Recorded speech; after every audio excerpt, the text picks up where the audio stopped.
Hey guys, I'm Dov, and today I've got a very special video for you. So, for those of you who missed it, I had the opportunity to participate in the Ever Challenger League hosted by the one and only Turin this last weekend, and I wanted to go through and cast my games. I feel like they're all very much worth watching, and yeah, I had a ton of fun playing in it. I'm reasonably happy with my performance. Obviously, I would have liked to have played a little bit better and actually won the whole thing, but yeah, we're going to go ahead and get started here. I wanted to use Bretonnia in a competitive situation, so we're going to put the Royal Pegasus Knights to the proper test here. Of course, I've also got Lewin Leoncoeur here, Defenders of the Fleur-de-Lis. We've got Spearmen at Arms, Swordsmen, Beastslayers of Baston supported by a Grail Relic, Gotrek on foot as well. So a pretty strong Bretonnia build. We've also got some mounted Yeoman Archers.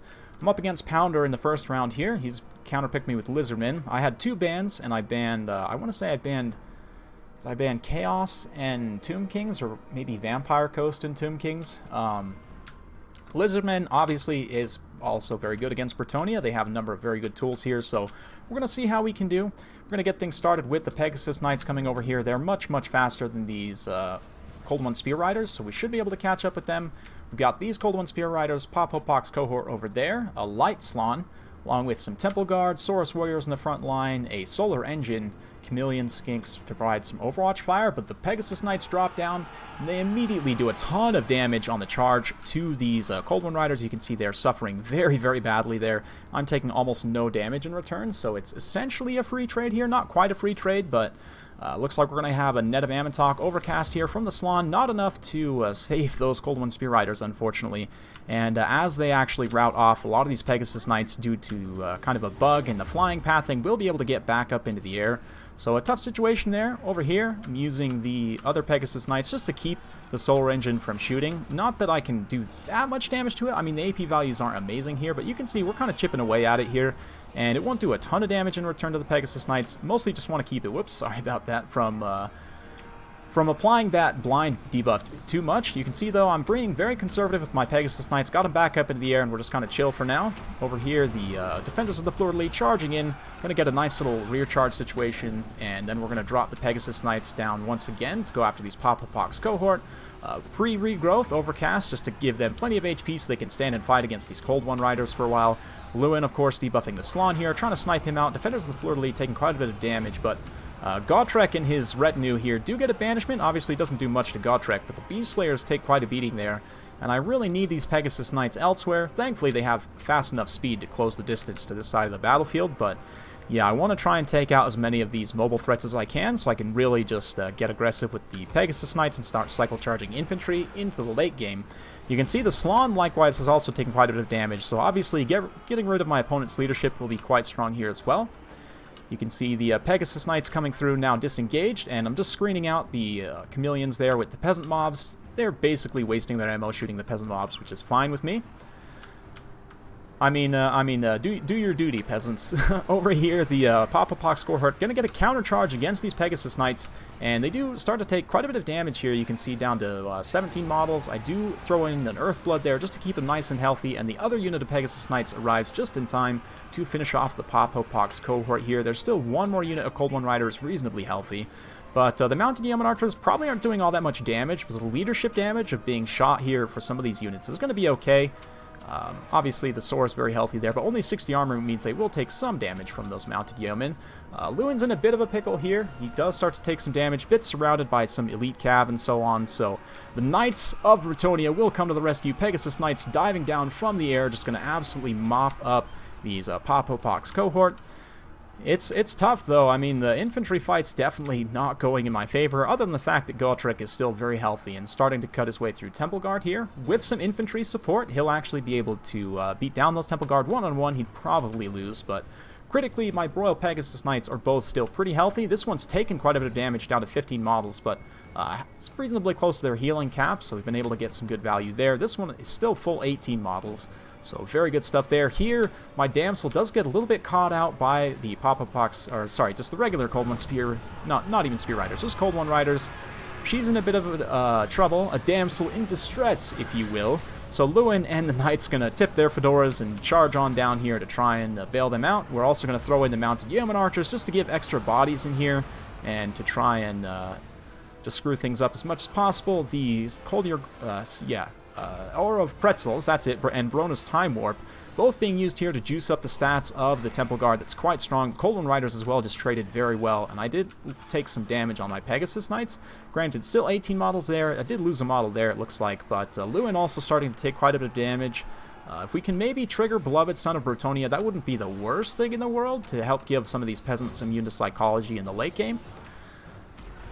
Is Lewin low enough? It does look like the Beloved Son of Bretonnia is now active, and especially for these Royal Pegasus Knights, I mean, the immune to psychology is helpful, but the 8 melee attack and extra charge bonus in particular puts them up to 70 charge bonus, so although this is a bit of a dangerous situation for Lewin, it's going to keep the balance of power reasonably close. I am actually getting a really nice damage spike from that, and you can see, like, even these peasants here, immune to psychology from that map-wide effect. So far, so good. Pegasus Knights down to 9 models at their healing cap. The other ones, though, again, 17 still, which is just so good in the late game, especially considering these guys have perfect vigor. As I've mentioned before, they're still completely fresh, while these other units, like you can see, these Saurus are getting very, very tired. And yeah, we're just going to dispatch, just get away from those elite units, the Temple Guard and the Legion of Chakwa. Just try and chase off some of these more isolated units, like maybe these Saurus here. Finish off some of the other mobile units as well. Gotrek and Lewin combining here to help take out the Solar Engine. Gotrek's been getting some good attacks, and the Beast Slayers of Baston, how about these guys as well? With the Beloved Son of Bretonnia, of course, giving them immune to psychology, still hanging on with 19 unit models left. So true heroes of Bretonnia there. Gotrek getting in here. Come on, Gotrek, show them what's up. Maybe not. But, yeah, over on the side here, again, just using both these Pegasus Knights, they'd have high enough charge bonus that they can drop down and do some good damage to the Saurus. You probably don't want to leave them in for a long time, just because Saurus have pretty good weapon strength, but you can see we're just about able to finish him off there, just do a ton of shock damage, and Gotrek getting a little bit lower on HP, but he's doing okay. My caster's coming back from route, so I might be able to throw a couple more heals, like on Gotrek, maybe, or on the second unit of Knights. But yeah, just another quick charge here to try and finish off the Saurus Warriors' leadership. And you can see they do indeed rout there. And it's starting to turn the balance of power in my favor as, yeah, this is now the killing blow here. Lewin gonna find a pocket here, drop down. I mean, granted, there's still plenty of Temple Guard and Saurus fighting in here. You can see the Grail Relic kicking some people in the face. But, the sneaky Slayer gets up and around this unit. He's got a lane. Lewin comes in with the massive Sword of Crone to debuff his melee defense. Gotrek comes in from behind, and this is the back-breaking blow here. Losing out on the Slans, going to put a severe dent in the balance of power.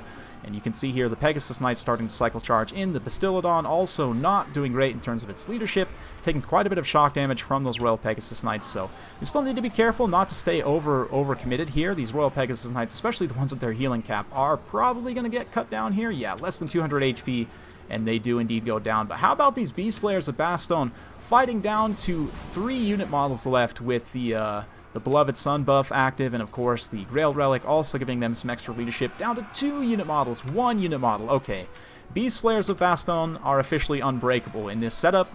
I think Gotrek would definitely agree that these men are worthy of the moniker of Slayer, considering they are fighting to the death alongside him, or fought to the death rather, because they are all gone now. But very impressive stuff from the Beast Slayers. You can see we do manage to rout the Solar Engine here. I fly King Lewin back just for a nice melee defense AoE buff on some of these units, on these men-at-arms, and obviously, especially for the Pegasus Knights, does put them up to 58 melee defense. But now Lewin's going to come around and drop down, finish off the Slan. You can see the Pegasus Knights rising into the air in the distance. Oh man, I just love Bretonnia right now. And I just beat Lizardmen against a very good tournament player in a high-stakes tournament. So, I mean, if that doesn't prove Pegasus Knights are really good now, I really don't know what does. But, yeah, pretty good stuff there. You can see Lewin coming back. We still just have to finish off the leadership of the last few units here. We've got a few replays to get through, so we're going to go ahead and fast forward. Yeah, pretty much all of the games I had in this tournament were quite good games, I would say, so we are going to go through all of them. Not going to spoil how many there are, in case you haven't seen it. Some of you obviously have already, but Good stuff. Let's take a quick look at the end battle screen there. You can see, again, Pegasus Knights doing some heavy lifting, getting some chevrons, and just lasting into the late game there. Gotrek himself racked up 109 kills, blending through infantry there, and of course was key in the late game as well, taking out those two big high-value targets. Yeah, the Pegasus Knights, particularly against Cav, like the Cold One Riders, I definitely get them in this matchup. I think they used to probably be pretty good, but with Pegasus Knights a risk now, I think that going with a more infantry-focused composition is probably better off. But yeah, very well played to my opponent, Pounder, there. Let's go ahead and get to the next battle. Alright, and we're back with Game 2 between myself and Pounder. He picked the Empire, banned Dwarves, and I don't remember the other one, maybe Skaven. So I decided to go with the Beastmen, as I do like the Beastmen quite a bit against the Empire. As an Empire main myself, I think they just have really good tools to take them on. Morgr, obviously, being basically snipe-proof by Marcus is always nice. Poison Warhound, Sons of Goros also trade very well here, as do Razorgore Herd. And this Beastmen infantry as well, going super wide like this and pretty aggressive on the Vanguard, does mean that you can trade very well like Gore Herds with their good charge bonus. For infantry, that is. Decent stats, good weapon strength. They can cut up state troops reasonably well, and just this many numbers of Beastmen infantry is a lot for them to have to deal with. We've also got a Manticore Summoner, I want to say. Yep, Manticore Summoner up on a pig cart so that he can be a little bit more mobile. As for Pounder's Empire, he's got Pistoliers, much approved in this matchup. He's got some Empire Knights as well coming through the center, Halberdiers, and Flagellants, which I think are a little bit of a mistake, but Boris also up in the air. We've got Sterling's Revenge over on the far side. So, yeah, pretty solid Empire build. I'm not the biggest fan of the infantry composition, but we'll see how they do. They can possibly cut up Beastmen infantry relatively well in theory. But I do have these 3 Ungor Raiders here as well, which are going to be quite nice against some of these lighter Empire units. The Stories of Dragwald and Blackhorn's Ravagers are getting shot up by the Pistoliers a bit over on this flank, but that's not the end of the world. I can use these Ungor Raiders to go after the Pistoliers. They have decent enough stats that if the Pistoliers charge in, they're not going to trade super well. But here you can see the Beastmen infantry pushing through decently. We do start to get terrified a little bit by Boris, but you can see the Flagellants and other units taking some good damage. A very nice Wind Blast, though. Doesn't look like it actually did that much damage, though. But you can see the pigs starting to charge in now. I'm just pushing this pocket here, wanting to protect my caster and other units as much as possible. The pigs will do okay against Boris, and over here, this is a great situation for me. The Destroyers of Dracwald and the Blackhorn's Ravagers both combining together to do reasonably well against these Empire Knights. Both units are cheaper than these Empire Knights, and obviously they're taking some damage with the poison, and the higher melee defense definitely helps a lot in that situation. Meanwhile, my Raiders have pretty much dealt with the Pistoliers completely, and I'm able to activate my hidden squad here since there's no more of a threat of that. The Beast Shaman's doing reasonably well. We managed to get the Manticore Summon. I'm not sure exactly what happened to it. Might have got killed, but a nice Amber Spear there does a bit of damage to the Flagellants and the Halberdiers, but also does some friendly fire as well. So a tough situation, but the Boris going to try and goon the Beastcaster here. I'm going to, again, use the pigs to just block up Boris, keep him from being able to do that too effectively. Both the Chaos Spawn summons are on the field as well, so with all this extra summon power, we do have quite a bit of uptime on the balance of power, but you can see it starts to tick back a little bit there. The Ungor Raiders are still completely healthy, which is nice, and I'm starting to push the Sons of Goros and others up into this backline area. But this blob fight isn't going amazing for me. I'm not really getting that much good damage in on Boris, and the Halberdiers and Flagellants are also doing reasonably well. You can see my infantry is kind of starting to run out of steam a little bit here, but we'll see. There's definitely still plenty of numbers on the field. Razorgore Herd actually don't trade very well into Flagellants. They trade well into a lot of, like, more expensive armored units, but the Flagellants actually are an okay counter for them. Still think probably Swordsmen with Shields just chevroned up to the same costs are still better, but Sons of Goros and the Hounds finally going to start to get involved in the fight here. Blackhorn's Ravagers and the Destroyers of Dracwald have pretty much been able to screen out those 2 Empire Knights the whole time, which is obviously very key for this frontline engagement.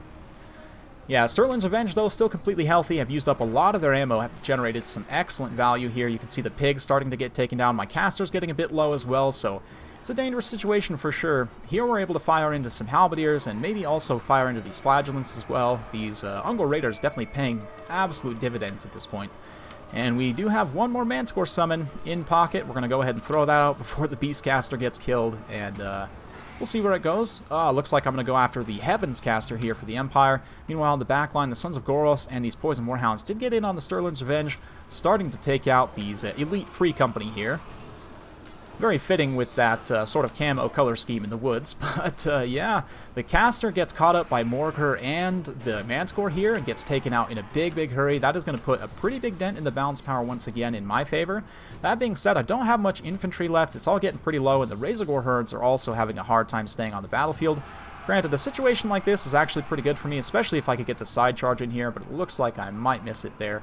Sterling's Revenge did get shattered, which is great. It's a reasonably high value unit off the field.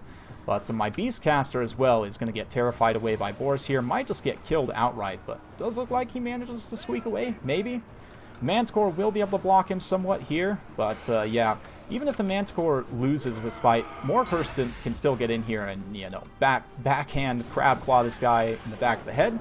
Maybe, you know, crab claw like the Griffin's back leg or something. I don't know. Sons of Goros also run in here. They won't do the best against Boris, but, you know, that AP is really what I'm looking for. Granted, he gets a harmonic convergence, and it's going to juice up his stats significantly. So those Sons of Goros really aren't doing a ton there. Maybe doing a couple hits. But Warrior Priest comes back as well. I don't know if I mentioned him earlier, but gets a nice little bombard there on my 2 Regiment of Renowned Infantry. They're not doing too great in terms of the leadership, even if they are winning that engagement, technically. But yeah, the 3 Ungor Raiders still also completely healthy with about half their ammo left, so will the Ungor Raiders be able to carry this? They're probably going to have to in the late game, because Morgr at this point, I mean, he'll trade well against Boris if he has support, but in a vacuum, Boris will be able to cycle charge him pretty aggressively, you know, without any supporting units. But over here, Sons of Goros and the Hounds are going to catch up to Caster. The Sons of Goros get a nice charge into these Empire Knights, do a bunch of damage. They do take some damage on their own, but again, the extra armor and extra melee defense help quite a bit there. Boris comes in because he has the AP to take care of the Sons of Goros, and you can see they do take some pretty severe hits from him. But of course, that leaves Morgr available over here to chase down the Warrior Priest and his Flagellant buddies, which very thematic, of course, to have the Warrior Priest with the Flagellants. But yeah, Morgr is a good enough combatant that he will easily deal with the Warrior Priest there. So another heroic unit off the field is very good news for me. It's going to be a pretty interesting one in the late game here, though, as Boris still is a considerable threat. He's getting reasonably close to his healing cap, and the Ungor Raiders are finally getting into position here to help support their general. Morgr the Shadowgave here is blobbing up these Flagellants nicely so that these guys can then shoot in from the back. Obviously, Flagellants with their 0 armor will take a lot of damage from the Ungor Raiders. And yeah, we still got a few Pistoliers coming back from route as well, managed to find their way back on the battlefield. The Poison Hounds and the Sons of Goros don't really want to stay on these Halberdiers for too long, so I'm going to try and pull away here, but I think both of them are probably going to get terrified. Yep, Sons of Goros get terrified, as do the Poison Hounds there. So Sons of Goros, that is their main issue, is they just don't have that good at defensive stats, and of course they lack immune to psychology as well once that Beastmen lore trait wears off, but they do come back from route here. We might be able to get 1 or 2 more good charges out of them. Balance of power is still slightly in my favor, but I'm going to have to be careful. Thankfully, these Ungor Raiders do have a full 90 unit models, which is more than most skirmishers. And they do have decent-ish stats. I mean, at this point in the late game, it doesn't look like they still do have their Primal Fury. It's just being countered here by the White Cloak of Ulrich. But yeah, I mean, the extra unit model certainly helps here, giving us extra volume of fire, and even if they only do 1 AP per shot, just because there's so many of them, you know, shooting at a large target like this, you can get some pretty effective work in. So a nice wind blast there, not overcast, so it doesn't do that much damage at the end of the day, but still some decent damage out of the Celestial Wizard. We're going to try and finish him off with a couple of these Ungor Raider units, since they, you know, they can shoot at a light unit like that relatively easily. Meanwhile, Sons of Goros just trying to get into a position where they can maybe rear charge some units, maybe chase some routing units. Yeah, here we go. Getting a decent charge here on Boris without, you know, without that harmonic convergence. They actually do get a few good hits in there, and again, Morgr are going to come in to support as well. So just kind of like cycling these two in and out as much as possible. And Morgr, you see there, especially when he attacks from the back, will be able to get hits in on Boris pretty consistently. Pistolier's just about of ammo and taking some of the Overwatch fire from the Raiders there. So yeah, Ungor Raiders definitely MVPs and a very underrated unit on the Empire roster, in my opinion. I mean, just again, because of the extra unit models and because they have stock, they are probably one of the better low-tier bow units. Like, I would say they're even better than Goblin Archers. Maybe not Night Goblin Archers, but certainly the standard Goblin Archers. I also think they're better than the cheap Empire Archers as well. I mean, Bretonnian Archers, I would say Peasant Archers are better in some ways. They offer sort of different upsides, but they're probably equal in terms of power level. Anyway, in terms of this replay here, I'm just mirroring Boris as much as I can, trying not to get the Sons of Dwarves terrified away here, just dodging charges, you know, cutting and chasing left and right. Eventually, he is going to make contact, though, and start to pick off a couple of unit models there, and unfortunately, the Sons of Dwarves get terrified. That being said, the Celestial Wizard comes in for his final stand, and look who's there to say hello. Oh, man, just straight up whacks him with the stick. Man, who knew Morker's a champion quarterstave champion fighter? I don't know. Anyway, Boris at this point is at his healing cap, so all this damage is legit. Pistoliers charge in, but again, they really don't have that good of stats in comparison to the Ungor Raiders, especially with that Primal Fury active, so it's going to be very good stuff. We'll fast forward a little bit through this late game here, as again, we do have quite a few replays to get through, but at this point, it's just a matter of finishing off Boris. The Empire Knights try and come back, but again, Boris just can't get through this many Ungor Raiders by himself in the late game. Trying to charge Morker, he gets shot by them. If he charges them, then he gets attacked in the back by Morker, so rough situation. I'm able to pull out the win there. Still a very close game, though. My infantry definitely got wrecked super hard. The Flagellants, I mean, I poo-poo on them, but they actually can be okay in this matchup. Again, though, I just think if you take Swordsmen for the same cost with lots of XP chevrons, they have much better melee defense and armor. They have good enough leadership that, I mean, they're not unbreakable, definitely not unbreakable, but they do have good enough leadership that they'll fight for quite a while. Just think they're objectively better. Same thing with, like, Spearmen with shields versus these Halberdiers. Spearmen with shields fully chevroned, I don't think are even 600 points, so I mean, they have a missile block chance, and that extra melee defense especially makes them super hard for the Beastmen to kill. So yeah, just from the Empire's perspective, I would change this infantry composition, and other than that, I think this build is pretty solid. But we're going to have a chance to see what I would do in this matchup, because as it so happens, in the next round, of course, I won 2-0 in this first round, I'm going to be starting with Empire versus Beastmen, with myself playing Empire. So, let's get to it. Alright, and here we are in the final, as promised, myself versus Undertaker, aka Grombrindle, with Beastmen versus Empire. Myself is the Empire this time, of course, so let's get straight to it, as we are going to get right into the action here. We've got 4 Pistoliers, Boris on a Griffin, as well as an Amber Wizard on a Griffin. Of course, he's got the Manticore Summon and Flock of Doom. Just try and spread as much terror around the field as we can. We've got 2 Empire Knights, an infantry line of just some Spearmen with shields, 1 Spearman in the center. They are supported by Felix, just to make things look reasonably convincing in the infantry fight. I'm not really expecting them to win, but Felix will at least help do some damage. As for my opponent's Beastman build, he's gone with a similar build to me in the last game. Lots of numbers here, with some Razorgore Herd supporting Morker. He's got Abrasium Lore of Shadows this time, a couple of Ungor Raiders, and we also have in the back Vanguard deployed 2 Centaurs with great weapons. So right off the bat, we're going to get aggressive with Boris and the Ember Wizard and directly go after these Blackhorns Ravagers, because there's not very many high mass units into a position to support. We can get some early shock damage in on a relatively expensive and powerful Regiment of Renown here, so good stuff. The pigs do charge in, but just 1 unit of pigs isn't quite enough to stop all this, especially with my Pistoliers. I'm able to get a really, really good surround here and start to get a lot of Overwatch fire, which against the low armor of those Razorgore Herds is quite strong. The Manticore also drops down. And in the back line, I spot the Centaurs with great weapons. They're coming in for a good rear charge, but you can see my 2 groups of Empire Knights moving in. We're going to be able to catch them before they can really do too much damage. And although Centaurs trade very well, Centaurs with great weapons that is, trade very well with Empire Knights, if they can get a good charge here, you know, because I've gotten a charge, and especially because I've got 4 units versus 2, we're going to be able to win this fight pretty decisively here. Meanwhile, I rush in with the Pistoliers to try and bail out my heroes, because my Amber Wizard's getting a little low there. Boris gets back up into the air, and the Pistoliers are going to then pull away, just to leave the Spearmen with shields there to fight. Manticore is also having fun with the Bray Shaman. Hopefully we can try and take him out reasonably soon. Boris jumps back down, maybe try and get a terror out here. And yeah, Pistoliers just moving back, staying in a good position here to provide Overwatch fire against these pigs. Over here, you can see the Centaurs starting to lose out a little bit. I'm not super happy in terms of them not quite breaking yet. You can see Ungor Spearman Herd starting to break through. Felix is doing okay in the front line. He's getting a few kills, up to 31 kills so far, helping to cut through the Destroyers of Drakewald there. But yeah, eventually the Centaurs do rout. This blob fight over here is still going on. The Spearmen with shields actually holding out quite well, and I'm just kind of cycle charging a little bit with the Pistoliers to try and provide rear charge penalties so that Boris's terror will proc here.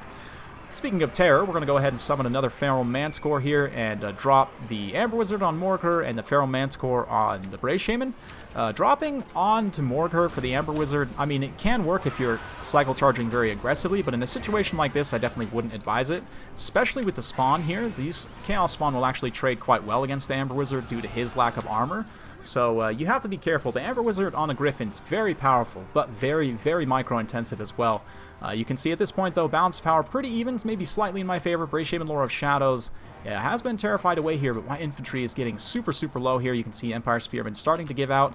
My Empire Knights have also taken quite a bit of damage as well, but because we've won the mobility engagement so decisively, I should be able to get them on some good cycle charges. You can see those Centaurs completely shattered there, so pretty good stuff so far. The Razorgore herds here, again, we're just going to use Boris to try and keep them routing as much as possible. Maybe use the Pistoliers to chase some routing units as well.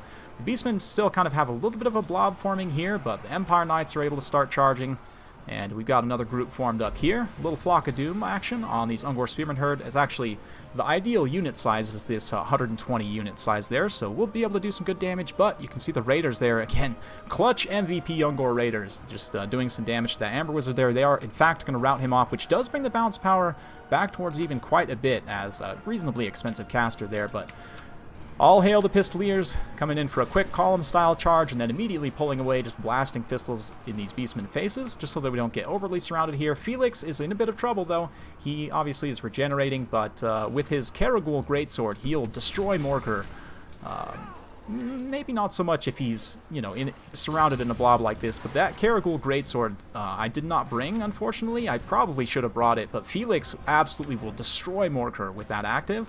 But yeah, you can see Boris drops down here to try and take out these Gore herds, just terrify them away. I'm a little bit spread out here. This pocket's a little bit scary. You can see these Ungor Raiders alive into the late game. I know exactly what that means, but thankfully I do have some reasonably healthy Empire Knights. This unit over here especially getting some good charges on some unbraced Ungor Spearman herd. These other two units chasing some routing units there, so yeah. Empire Knights will be able to come back and get some good damage in. Granted, the balance of power starts to swing back and actually goes against me here as Morker uses up his last spawn summon. Felix has also been routed off at this point, so suddenly things looking very grim for the Empire. I was in a commanding position just a second before, but yeah, some slip-ups here, especially with Felix, have cost me. Granted, the Empire Knights are just going to be able to start breaking some units here, and we're also going to use the Pistoliers. Of course, I am patented for my Pistoliers. Or maybe not patented, but famous, maybe we'll say. And yeah, Pistoliers are very good in a situation like this for just chasing scraps, keeping all of these scraps occupied so that they can't come back and support. Like this situation here, Morker are going to get a little bit caught out. We did manage to get Felix mostly free, screening out with the Empire Knights there, so he's back from rout as well, so we can kind of dictate the pace of the battle a little bit here now. Use the Empire Knights to cycle charge aggressively, and with the Ungor Spearman herd mostly routed off at this point, and the Chaos Spawn all over there, that's going to allow these Ungor Raiders to get charged by Empire Knights, and Empire Knights will do enough damage if they have enough unit models. 34 unit models there, and you can see the charge is very effective on those Ungor Raiders. The Spawn try and come back here to try and save this other unit. It's already taken quite a bit of damage though, and now Boris is going to come in, try and pick out Morker here. He's a little bit vulnerable to these summon spawn, but they are just about gone here. So the Razorgore herd also get terrified, and again, we've got the Empire Knights cycling in, cycled over here to break these Ungor herd, and now can cycle back around. Pistoliers winning and losing, but again, just keeping things tied up in this periphery, very, very strong, and especially like, for example, shattering that unit of Gore herd with shields. Very, very good stuff. Now comes the final push. The Empire Knight's going to get into position here to get some final decisive charges. Boris is going to drop down with Felix finally in range to actually give him a helping hand, which he hasn't been pretty much this whole battle. Morker is going to start to suffer quite badly. Boris goes up to 91 melee attack with that helping hands. Of course, the damage resistance as well. Morker is probably getting debuffed from Boris's items there, and all of a sudden things very quickly turn against the Beastmen. So yeah, Pistoliers over here. Going to be able to charge down those Gore herd, and it does look like my opponent threw in the towel there. So, so far so good. Up 1-0 in the final. Yeah, as far as Beastmen versus Empire goes, I often say this pretty much goes for any faction against the Beastmen. Infantry skirmishers and artillery, like ground-based artillery, is super risky, even mobile artillery, just because the Beastmen are so fast and can swarm you very effectively. Like this full, full 20 stack here, not uncommon to see, as Empire playing Beastmen. So my preferred strategy is just to very aggressively counter-rush, as you saw there, try and bait some unfavorable engagements, and just really use the terror to your advantage to push units off. And yeah, make sure you keep your knights as safe as possible. Winning mobility is obviously very key. Being able to catch those centaurs with great weapons was a pretty lucky pick for me. It kind of allowed my Empire Knights to really shine through in that late game there. But yeah, Pistoliers I'm a huge fan of here. Just going in the infantry fight and with ground missiles I think is playing into the Beastman's strengths. So again, this matchup, I definitely think that counter rush and just going more aggressive is the way to go, especially with the Amber Wizard. I mean, I kind of made some mistakes with him, but well microed, he is really hard for the Beastman to kill, and the Manticore summons, obviously, 2 Griffins, 2 Manticores is a lot of terror for the Beastman to deal with, so yeah, pretty good stuff. Let's see if I can keep the win streak going on to the next battle. Alrighty, and we're here for Game 2 of the finals. Greenskins versus Dwarves, an absolute grudge match here, so you can expect I've gone with full Vanguard Gobbo, as I really enjoy in this matchup. Grombrindle, aka Undertaker, not surprisingly from the name, is a dwarf main, so I definitely got my work cut out for me here. But let's take a look. We've got 2 units of Iron Drakes, Ulthar's Raiders, and a Lord on foot, just completely cheaped out. Goblobber, we've got Dwarf Warriors scattered around, helping defend the backline, along with some Longbeards. Plenty of Longbeards, which are super solid here. Front line of Miners with blasting charges, and some Slayers over here, which do look like they've been forgotten, but probably will get involved reasonably soon. For myself, I got 4 Skulkers, 4 Night Goblins with Fanatics, except for, obviously, the Warlords boys, who don't have Fanatics. We've got Mangy Marauders here, Night Goblin Mana Battery, Great Shaman leading the way, plenty of Squig Hoppers, and some Wolf Riders as well. You can see here I'm taking some damage from the Goblobber. It's not that big of an issue right now, but of course, because my whole front line and my archers all have stock, other than the Cav here, he really can't see anything yet, but I don't really want to run in these Gobbos just straight into those blasting charges because they do have a reasonable amount of chevrons here, but this is a pretty big mistake by me. I do stray into range of those Trollhammer torpedoes, and just because of the burst damage there and the leadership effect from the Goblobber, it's not looking great. I do pop a Wah here to try and charge in the front line. We're going to come in on the side of these Miners to try and keep them from getting very effective blasting charge volleys off, and you can see this unit of Miners does get eaten pretty badly. Wolf Riders just going to try and move into this back area to see if we can't jump on that Goblobber if we can, and the proper battle's about to get underway, but this is really bad for me. These again, these Skulkers do have some chevrons, and just taking those blasting charges to the face is very cost inefficient. I'm trying to use the Squig Hoppers as much as I can to break through here, but still taking quite a bit of damage just straight to the face there. And the Goblin Great Shaman rather, just chilling in the back. Unfortunately, that Wah again was probably a little bit too early popped. Would have been better now, but we do manage to shatter some of those Miners. Fanatics get through into the back line, reasonably effective, but I am mismicroing these Wolf Riders a little bit here. The Longbeard's going to catch up with them somewhat, but the Archers start to focus in on the Iron Drakes, and even though they don't have the best AP, just through sheer volume of fire, and obviously the Mangy Marauders do have AP, they'll be able to take down those Iron Drakes reasonably efficiently.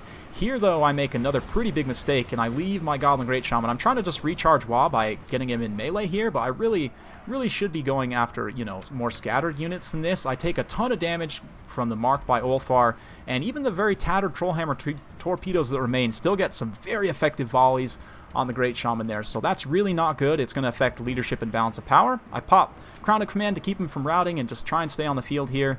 You can see I also, again, not microing my Hounds super well, or my Wolf Riders rather. I could probably have gotten in on the Goblobber already, but we still got plenty of chances here. Balance power still relatively even after all that slugging. The Archers were able to get some good fire on the Ulthar's Raiders. We're going to try and keep that going here. Squig Hoppers, again, charging in on Longbeards. Unbraced Longbeards will take some damage, but once the Longbeards sort of get set with their high melee defense and decent weapon strength, they'll be just fine there. But Mangy Marauders coming through. They're just trying to kind of tie up this area, but again, my caster, my Lord, taking so much damage there early on was pretty bad. I mean, granted, Dwarf Infantry is starting to take some damage. We've got some routing units over here. So, yeah, if my Squig Hoppers weren't routing, I could maybe grab a couple of these units, come up and around here, and chase off these routing units, especially those Trollhammer torpedoes with gold chevrons. Even one of them, still quite a bit of value left. Unfortunately, these Trollhammers with gold chevrons are still very much healthy. But yeah, we'll see. I'm getting some units coming back from route, sort of getting another timing push, if you will. Starting to use up quite a bit of the ammo as well, and now the Ulthar's Raiders are just going to get shredded by mass gobbo fire. You can see these units in the back come back from route, which is very critical. I don't really have Squig Hoppers in a position to chase them off the battlefield. And yeah, not being able to get at these troll hammers is going to end up being a problem as well. I mean, we are reasonably well grinding through a lot of the dwarf infantry, but the Gobbo's leadership is just not that great at this point, considering. And yeah, especially once more of these units start to come back. You can see these miners and other units here are just going to start to roll up this flank kind of here. And Squig Hopper's just chilling in the back, again, not really sure where to go. But maybe still have a chance. The balance power is starting to slide against me, though, as my melee units really are having a tough time here. The Warlords boys, even with the sneaky stabbing, are you know, 60 melee attack is good, but they don't have the most AP. Probably would have been better to use that on the Nasty Skulkers for their AP, but yeah, it's I don't think it's within range here. The balance power is starting to tip a little bit too decisively here, and I just, again, the inability to get in on these Troll Hammer torpedoes definitely cost me here. The Night Gobbo Shaman, it has managed to stay alive into this late game, which of course very important. And the Mana Battery will also provide a little bit for the balance of power. I'm going to bring him forward a little bit later, but yeah, it's not looking good at this point. The Gobbos might be able to pull out something here. Again, some of you guys who have seen me use this build before know that in the late game even, you can still do some funny things, especially if you have the Fanatics alive, but unfortunately the AP Cloonies are really not doing well. I don't think I'm going to be able to extricate them from that situation. We do shatter some dwarf units here. Those Longbeards get shattered. We're just continuing to push through as much as we can, but the Goblin Archers, there's not really a lot to protect them at this point, so he probably could rush them. And again, all of these very tattered dwarf units on this side, you can see like these miners, the Trollhammer torpedoes, the Longbeards now routing. I really made a huge mistake in not chasing more of these routing units and not being more conservative with my light cav here. Like these Wolf Riders and stuff definitely could have been chasing routing units for a lot of that time, rather than, you know, mismicroing them and getting them killed, trying to kill the Goblobber. We did manage to disengage it for a moment there with those Wolf Riders, but yeah, at this point it's a little bit too little too late. You can see the balance power, it turns pretty decisively against me, and I'm going to try and at least make it look respectable here in the late game, but yeah, there's no chance for the Gobbos to bring this one back, unfortunately, so yep, eventually we get the mass route there. The Crown of Command keeps those Fanatics fighting for a little bit, but ended up being a defeat. I definitely think my build could have worked there. I just didn't play it very well. Yeah, it definitely, we had a chance once, even with the mistakes I made early on in taking the blasting charges to the face and getting my Lord bombed out like that.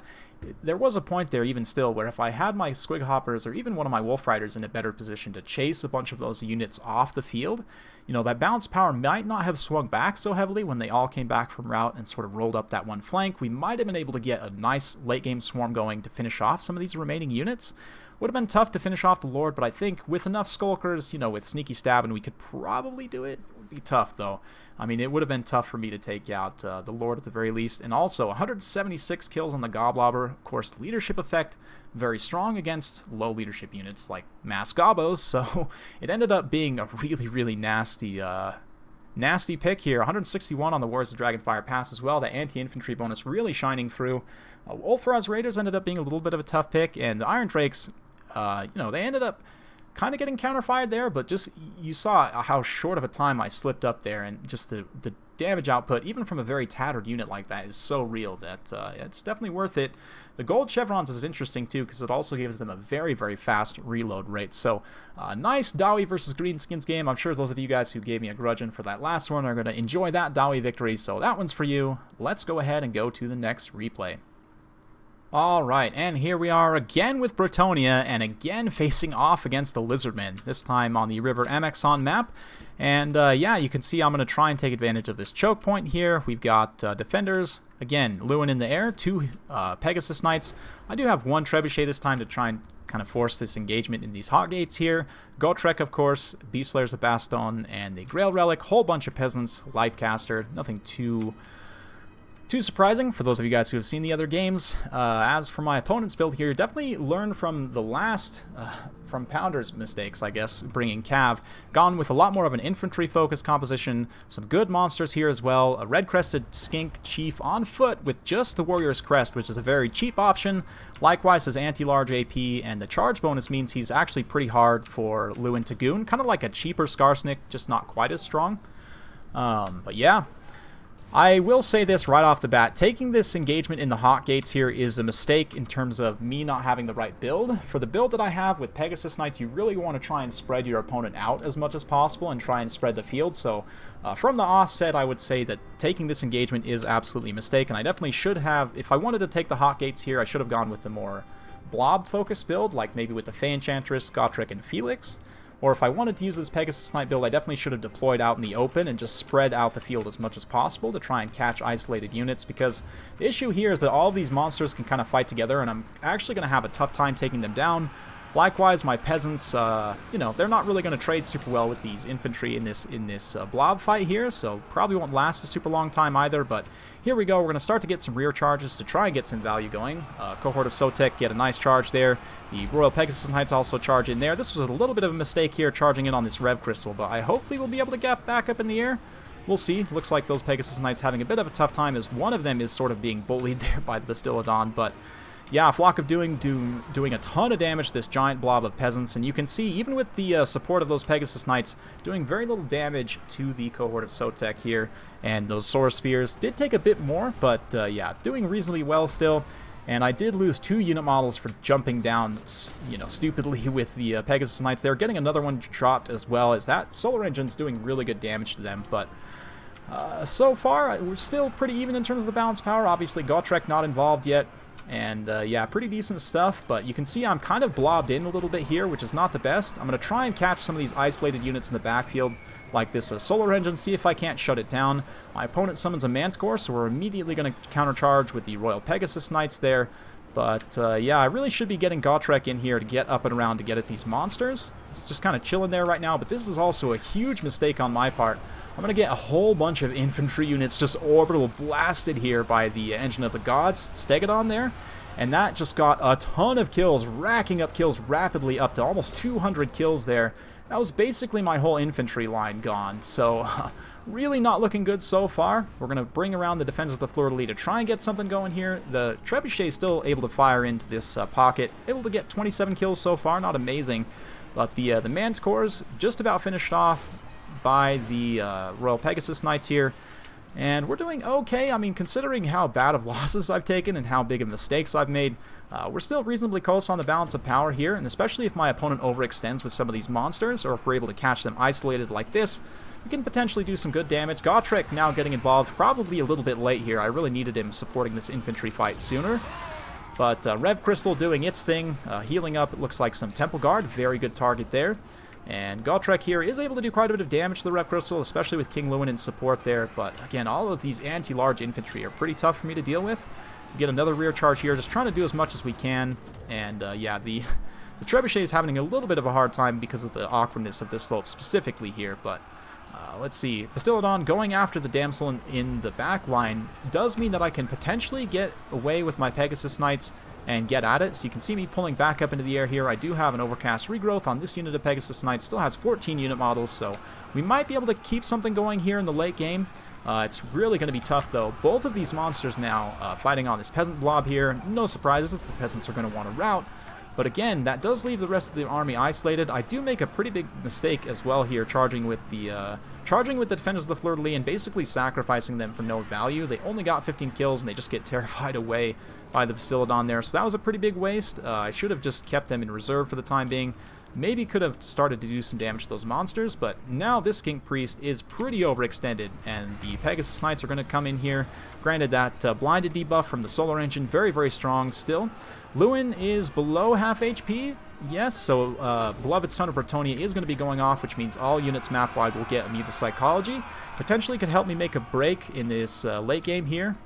This is what I need to come back in the game, though. The Skink Priest, you can see, gets caught out here. Very expensive. Going to throw down one more Orbital Bombardment, but I'm able to mostly dodge this one.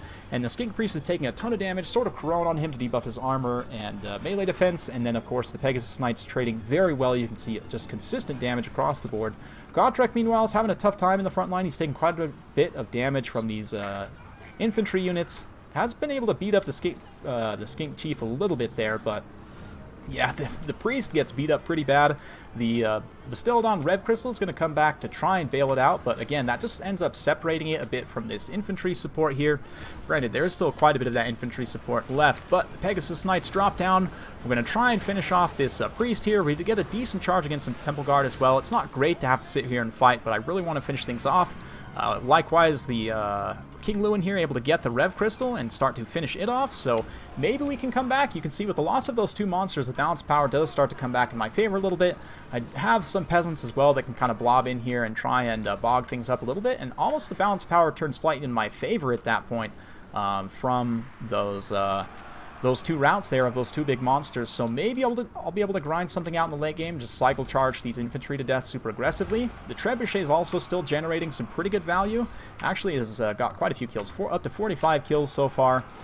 And maybe if I can keep the Trebuchet protected, like these side shots especially through those groups of Saurus are getting me some huge value right now. Unfortunately, the cohort of Sotek have broken through and are getting on the Trebuchet crews, and unfortunately, unlike Age of Empires, you can't pack these things up and run away with them.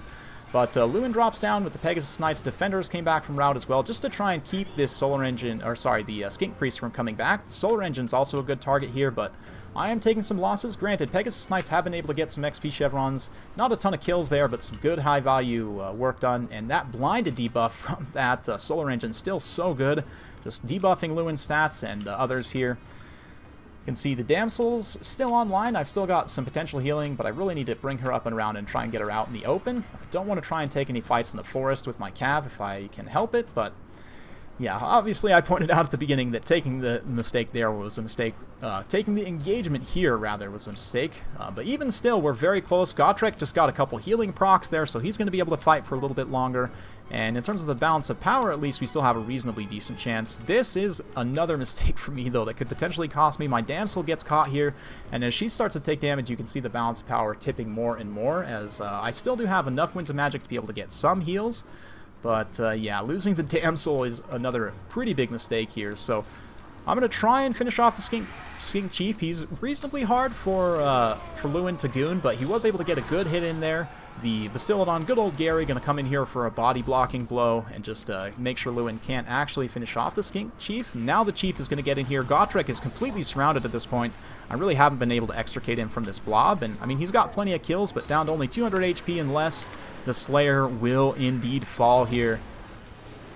And yeah, I wish I had been able to get like maybe one Overcast regrowth on him. That honestly might have been able to turn the battle back, just because like look at the balance power still, despite all of the mistakes that I made on multiple levels. Its balance power is still very even at this point. We finish off the Skink Priest as well. So yeah, it's okay, but I mean realistically with Lewin and these Pegasus Knights left, I'm going to have a hard time cycle charging all of this Saurus infantry.